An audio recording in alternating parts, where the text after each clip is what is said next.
Well, hello everyone, and welcome to this panel discussion for the 2021 Global Solutions Summit. I'm Declan Curry, a journalist and broadcaster. Our theme for our discussion is the policy implications of geoeconomic strategies, reflecting the growing strategic rivalry between nations, notably, but not exclusively, the United States and China, and the use of economic measures to achieve political goals, what's been called by some commentators as a new economic Cold War. We'll discuss this over the next 30 minutes with Katrien Kammen of the Kiel Institute for the World Economy. She's head of the Trade Policy Task Force, with Abraham Newman of Georgetown University, where he is the director of the Motara Center of International Studies, with Guntram Wolff of the Brussels-based economic think tank Bruegel, he's the director, and Holger Gog, also of the Kiel Institute, where he is a professor. You're also welcome to join the debate on social media. The hashtags are Global Solutions or GSS2021, or feel free to use the chat function on your screen. Well, let's start by getting some clarification and some focus. Let's see if we have some examples of measures that economic measures that are being used to achieve political goals. Abraham, let's start with you. You have a well-established body of work in this area. What examples occur to you? Sure. I mean, I think that for much of the 1990s and 2000s, there was like a dreamscape of the good story of globalization, that we were just gonna, conflict was gonna go the way of, the past, and people were just gonna have win-win situations. And what we're seeing increasingly is that countries are both using their markets to put leverage on other countries. So if you think about China and Australia currently, it's all about denying access. China will say, okay, if you don't do what we want politically, then you won't be able to import or export to our market. But at the same time, something that my co-author and I, Henry Farrell, think is new is that it's not just a fight over market access, but it's increasingly a fight over access to global economic networks. And that's something that we call weaponized interdependence. And it's the idea that you might cut a country off, not just from your market, but from global supply chains, or from key economic hubs, or from key components of the internet. And the United States has been doing this again and again in its competition with China. And we think that those types of geoeconomic strategies can be quite combustible. And so we need to think more about them.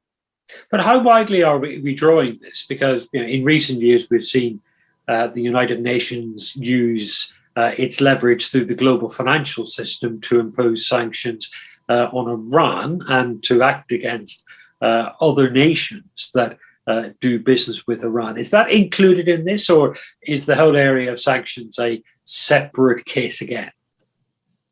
No, I think it's the way that pressure is being leveraged. So one of the key strategies that the EU and the US used together in the run-up to the JCPOA and to the strategy against Iran was to decouple Iranian banks from the SWIFT messaging service. And the SWIFT messaging service it seems kind of boring, but it's like the back end of global finance. If your banks cannot get access to it, then you can't make a transaction to another country in the global economic system. And so it's different from a traditional sanction strategy where you say, if you don't do what we like, then you can't have access to our market. Here you're saying, if you don't do what we like, you won't have access to the global economy.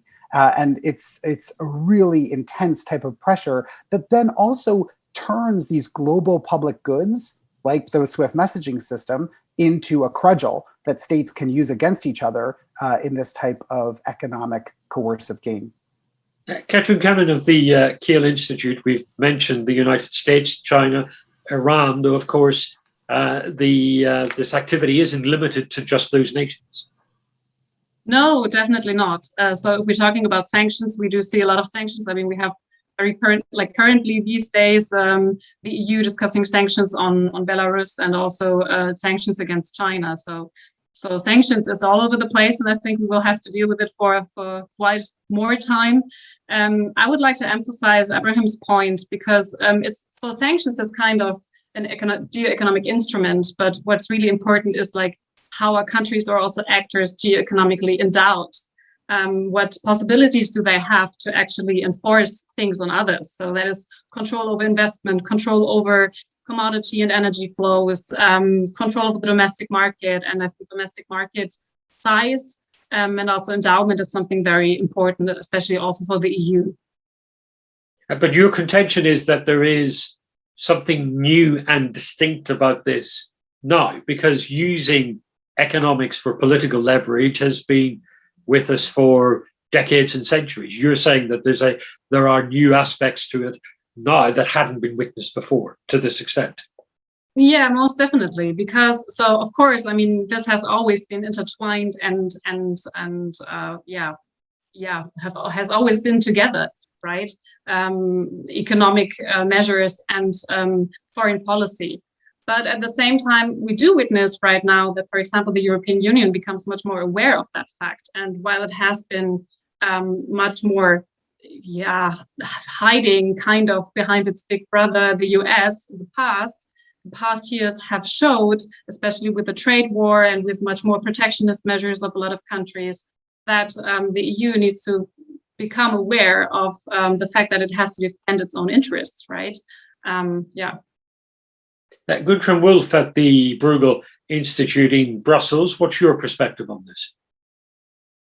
Well, I really wanted to make 2 points. I mean, first of all, I think 2019 was the moment when really the European Union started to discuss this sincerely and understood that the EU institutionally hasn't been and still isn't very well placed to deal with economic coercion, be that driven from network centrality, as the paper by Abraham Newham and Jerry Farrell points out, but even more traditional economic coercion. The EU is not well equipped for this. And in a paper that co-authors of mine and myself wrote in 2019, we argued for the importance of redefining Europe's economic sovereignty, which is really problematic because the EU institutionally separates its economic instruments of trade policy, internal market policies, and so on and so forth from its foreign policy instruments, which lie largely in the hands of member states and where the EU finds it very difficult to act because of unanimity requirements. So this is a big discussion, and the current European Commission calls itself a geopolitical commission, and I take some credit in pushing them in this direction. But frankly speaking, I think my second point is that I'm worried at this stage that we might also overreact. So there is a very fine line here to be drawn between legitimate representation of political interests and defense of political and economic interests and protectionism, really. And some of what I hear out of some quarters in Brussels reminds me awfully closely of rather protectionism, in particular now in response to the pandemic and the temporary shortages we've had in medical goods.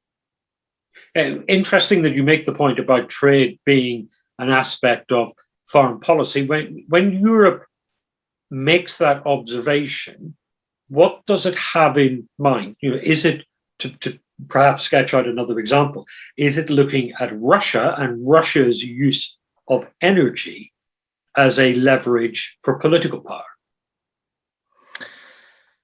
Well, I mean, Russia's use of energy is, I would say, to a large extent, an economic interest of Russia. I mean, Russia needs the money and needs the exports, and frankly speaking, has very rarely turned off the tap towards Europe. Now, there has been some countries in Central Europe, especially Ukraine, that has been very much affected by Russia, and there, indeed, the EU has not been strong enough in its response. And now, of course, with the Belarusian crisis, we have a big debate on, whether Nord Stream 2 is probably giving too much financial resources to Russia, and whether, economic sanctions can be used for sort of regime change, or at least change in behavior of regimes. And that certainly is the case. Professor Helga Gorb of the Kiel Institute, your thoughts? Yeah, I think you asked one question earlier, and that was, well, what's different now? As you rightly say, we've had sanctions, we've had this use of trade policy for geopolitical reasons, I think, for a long time. So, and I think what's different now is that for a long time we had, if you like to call it, a benevolent leader of the world and countries having a common good, believing in a common set of values, I think at least for a large part of it, what we call the West, and multilateral institutions. And I think that has gone away for a lot of reasons. And now we have at least 2 or 3 countries who are trying to be the leader in this world. And I think that's where the tension comes from. And now we see a lot more of the nationalistic attitudes in a multitude of countries going along. And these are then these policy measures that are very, very, as was mentioned, protectionist, nation first policies in order to foster their geopolitical aims. So the use of the power itself is not necessarily problematic. It's the motivation behind the use. Yeah, I would probably agree with that. Yeah, so as long as, and that's what we had for a long time, as I said, agreeing on common values. If we believe in these common values, then yes, having a leader in the world who pushes an agenda that all other countries are quite happy with and contribute to, that's probably not an issue most of the time. But we're far away from that at the moment, and that's where the difficulty comes from. Katrine, this gets us into an interesting sort of discussion about the purpose and motivation, because we are talking across this summit about the need for recoupling, about the need for an adjustment to economic activity and purpose.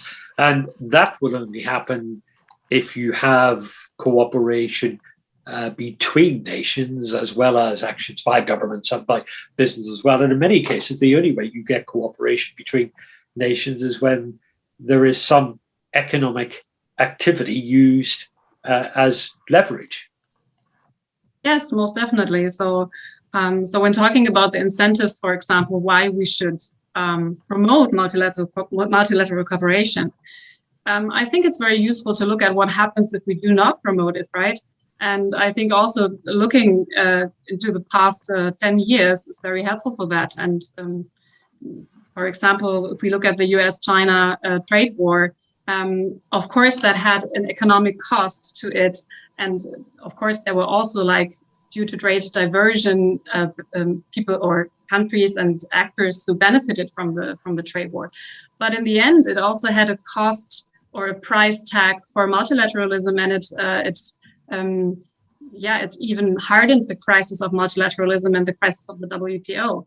And this is something that really turned into a loss of trust towards rule-based trade and the rule-based trade system. And this is also mirrored in, for example, protectionist measures taken by smaller countries, not only by the big countries. So I think it's very important to ask ourselves, what do we actually want to achieve with trade policy? What we want to achieve with it? And in my opinion, the basis, as you already said, Declan, for international trade is international cooperation. And in many cases, I would say, or in some of the cases, I would say that maybe there are different goals. Like, for example, if we try to reduce vulnerabilities due to supply chain dependencies, this might also lead to more bilateralism, to finding new trade partners, and in the end also to strengthening multilateralism. So it's about that balance that Guntram talked about. I think it's really a thin line. I think he's right with that, but in the end, I think at least with some objectives, it might work out that we, try to be more dependent, but at the same time strengthen other parts like bilateralism, as I said.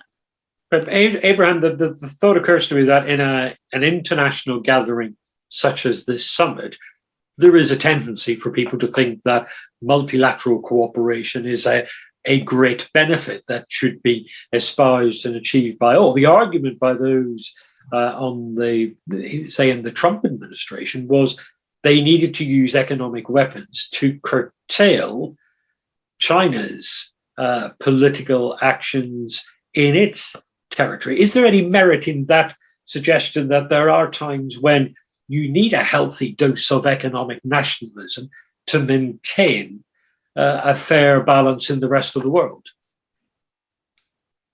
Well, I think you always have power, in the international system. We'd be fooling ourselves to say that we can just erase that from the conversation. And I also think that in the European context, European countries, but the European Union in particular, uses economic coercion all the time, but it's usually in the context of the common market, in the single market. So if you think about data privacy rules or aviation rules about climate, it's not something that only one actor uses. Everybody uses it to try to change what's the common playing field. What if we don't act? What are the costs? And so the EU is saying, well, if you don't act, you're going to face these taxes, and they're going to push you to a new position. So, but what I really think the multilateral setting could help is that we need a collective conversation about what are the rules of the road for a world where geostrategic instruments are being deployed. And I think that right now, it's like when nuclear weapons entered the scene in the 1940s and 50s. There was no rule book. People had to come up with mutually assured destruction. That idea didn't exist. People like us had to sit around with physicists and say, what actually happens if you use that? And the multilateral conversation can do the same thing for these types of tools. When is it legitimate? When is it responsible use to deploy these types of instruments? And a multilateral setting can then come up with that type of framework. A multilateral setting is not going to stop countries from deploying these things. It cannot do that. The WTO or I think that's the wrong avenue to go to. But a multilateral group like the G20 can come up with, say, like, you shouldn't use these against great powers. It's very destabilizing. When the United States or when China use these against each other, that's very different than, let's say, when the United States or the European Union uses them against terrorist acts.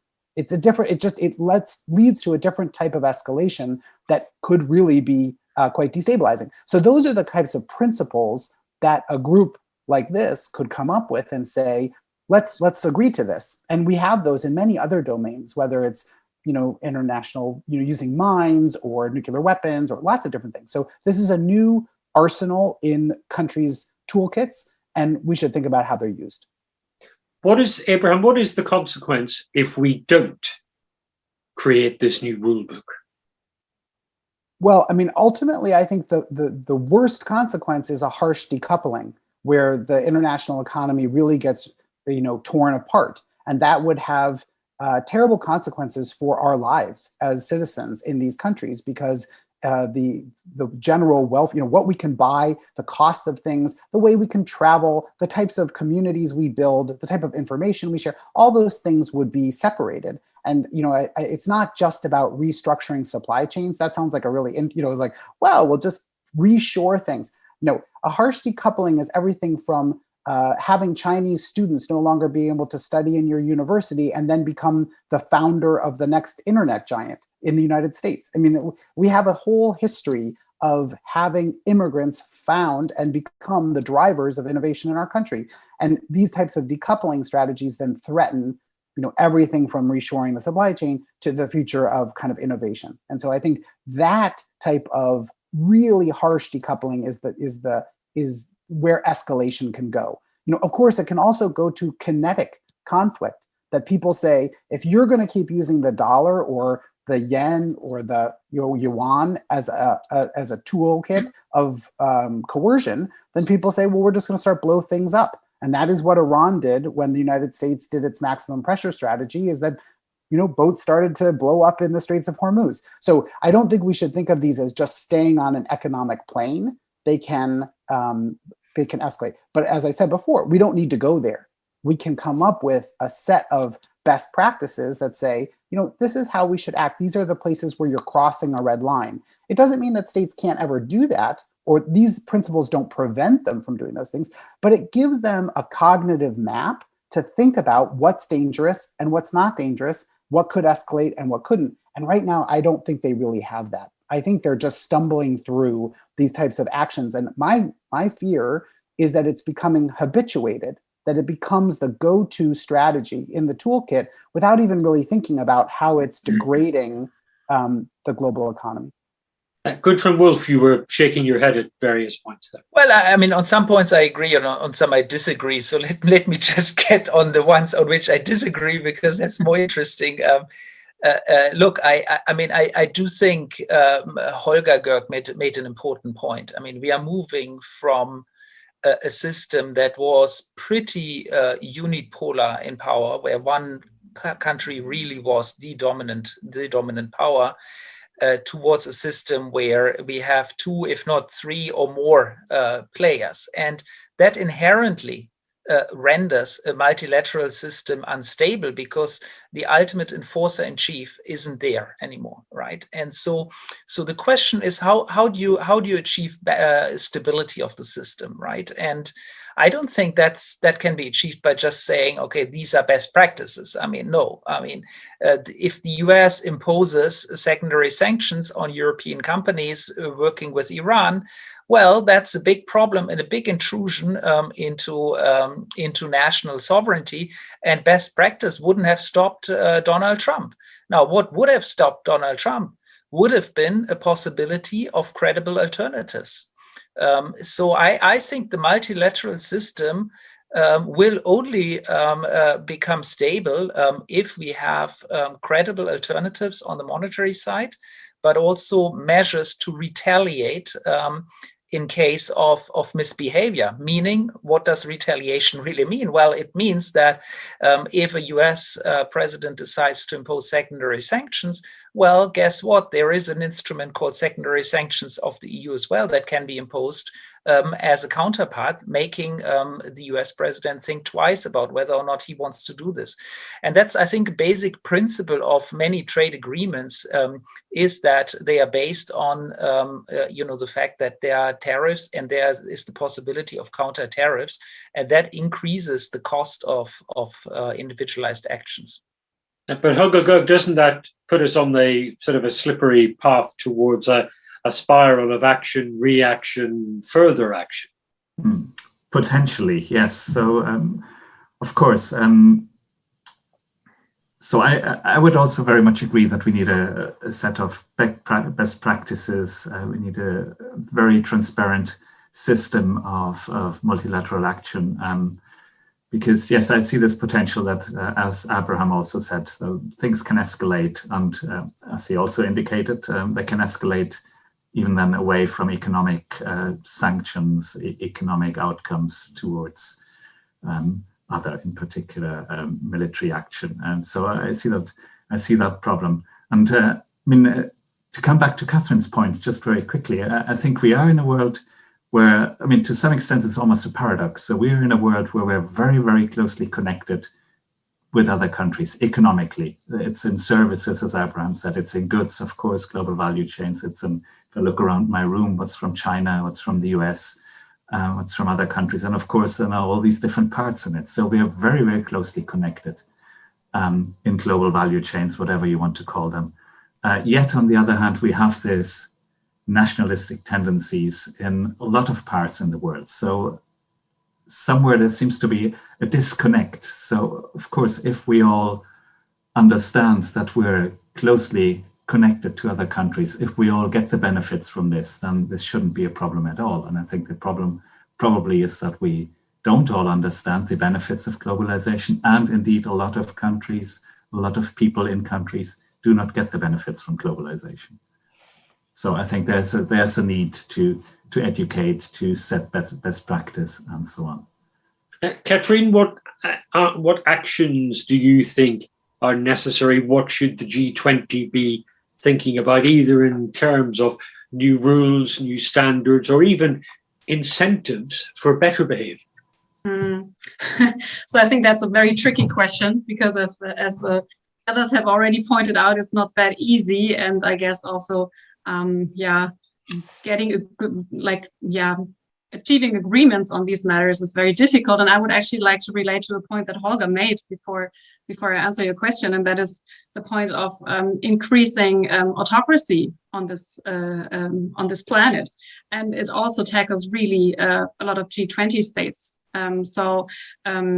This is also connected to Guntram's point that I think dealing with someone who like Donald Trump, who puts the interests of his country first, is something that's really, really difficult. And we will not be able to just find a simple regulation for that, right? And we have, and I'm citing the colleagues from the Varieties of Democracy Institute from Gothenburg and their latest report now. We have a wave of autocratization that's going on, erosion of democracy that's going on, and we will have to deal with that. And I think now coming to your point, to the incentives point, to the barriers point, and to the actions point, there's a lot of points here. So incentives, as I already mentioned, I think one incentive is that without international cooperation, nothing works. So first of all, the second thing is that I think the importance of the domestic market is very important, not only economically, but also understanding the political side of it and understanding populist and autocracy movements and that is connected and is working together or against, depending on the topic. And I think it would be important to support both multilateralism and bilateralism. So, of course, strengthening the rule-based system is something that's very important, but it's also kind of a catchphrase, and it would really come down to action and what countries are proposing and what they're actually doing, and not only saying we have to do it. And the other thing is, as I said before, if we try to connect with maybe non-traditional trading partners, as we have seen now with the EU-India summit, and also taking them seriously, taking the African Free Trade Area seriously, taking RCEP seriously, looking at these partners, looking out for new partners, I think that will support bilateralism and at the same time will support multilateralism. Thank you. Abraham, just a final and brief thought from you. When you talk about the need for global rules, global standards, how are they to be enforced in a world where there is no longer that unipolar dominant force?